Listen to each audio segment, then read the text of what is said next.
Hello，歡迎大家嚟到小知識環節，我係吳恩澤執業會計師。咁喺呢一節，我哋會同大家講關於轉身。相信大家對呢個 term 有啲陌生，但其實有啲財務公司會向欠債人聲稱可以借錢俾佢進行大額清數。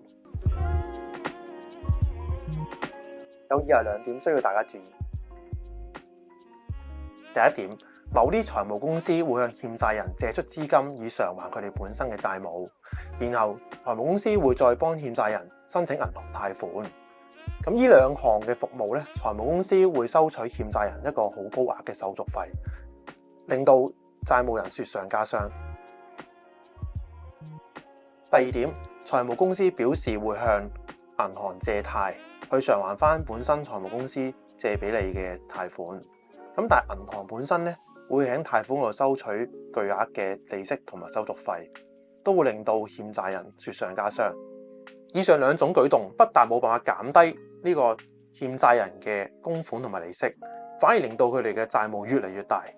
所以冇辦法去償還自己自身嘅貸款。所以欠債人處理債務應該揾間可靠嘅會計師事務所，直接由而家嘅債務去處理問題，小心坊間種種轉身嘅形式，可以令到債務越嚟越多。